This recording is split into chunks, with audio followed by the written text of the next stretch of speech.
Magandang araw, ito na nga pala yung part 2 ng ating pagbibrigada. So bali ang next ko na nga na ginawa ay naggawa ako ng tar papel tapos inilagay ko siya doon sa may karton ng TV. Ang bala ko talaga bumili ng styro tapos doon ko nga ididikit. Kaso lang nung nakita ko nga yung karton ng mga TV na nga lang yung ginamit ko. O diba laking tipid lalo na sa tulad ko na nagsisimula pa lamang yan. Tapos sinadjust nga ni Jowa na para nga raw hindi halatang halata na karton yung gilid ay lagyan ko nga raw ng tape at saka ko nga pininturahan at talaga namang kaganda nga nung kinalabasan. Nung matapos ko na nga na mabalutan yung mga ginagawa ko na tar papel, lumabas na nga ako at kinuha ko na nga yung bulletin board kay Ma'am Rhea na napakalaking tulong din para sa learner's output. Thank you po Ma'am Rhea, shout out po. Tapos ayun nga, kinulayan ko na nga yung pinaka-bulletin board at saka nga itong natitira na isang upuan dahil pagpapatungan ko nga nitong mga kahon. Bale, itong mga kahon na to, itong yung mga pinaglagyan ng module nung nakaraan, kaya ngayong nabakante, inuwi ko na nga lang at aking binalutan case naman itapon ko. Bago ko nga to balutan, tinry ko nga na ilagay dito yung mga folders na ilalagay ko talaga dito. Kaso lang, hindi siya kasya. Kapag nakapatayo, masyadong malaki yung kita, kaya hindi siya matatakpan. Kapag naman nakahiga,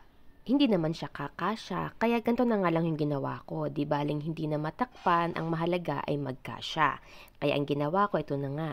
Yung takip, hiniwa ko, saka ko nga dinugtong, basta kung ano-anong ginawa ko. At ayun, nagkasya na nga siya at nakabuo ako ng 4. Medyo matrabaho at magigilang, pero ang mahalaga, nakagawa naman tayo. Tapos nga nun, gumawa na nga rin ako dyan ng balitaan chart, attendance chart, tsaka nga yung alphabet tree at nagpatulong na nga ako sa kapatid ko na maggupit dyan. Bale, ayan, kitang-kita naman ng mga oras na yan, nasa school na ako at nagugupit na nga ako ng mga pang front na ilalagay nga sa aking folder at naikabit ko na nga rin yung bulletin board na lagayan ng output ng mga learners. At kung mapapansin nyo nga dyan, bale dalawa yung table. Yung isang table, yung talaga yung table nung ni Ma'am Lizelle. Shout out po Ma'am Lizelle. At yung isa namang table ay hiningi ko kay ate. Hiningi ko nga ba?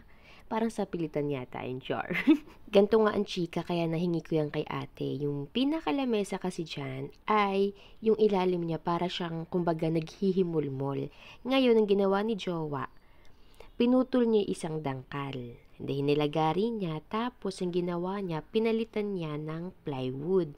Sa kanya pinakuan ng parang naka-brace. Ngayon, idinikit ko siya dun sa mismong pader para gabay na din niya yun. O diba, basta yun na yun. Kasi kapag minove pa siya ng kung saan-saan, mapuputol yung paan niya, hindi sila magpapantay. Yun yung reason, kaya nang hingi ako kay ate ng isa pang lamesa. Pero ngayon, magkahiwalay na sila. Yung blue-green na table, nakalagay na yan sa harapan. Bale, yun na yung pinaka-demonstration table ko.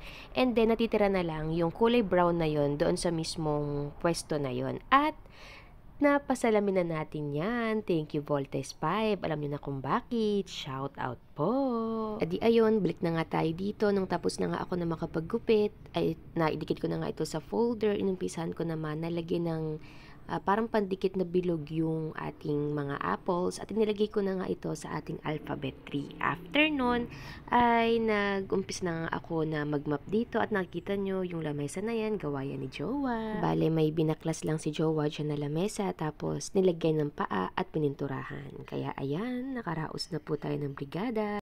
Salamat sa panonood. Paalam!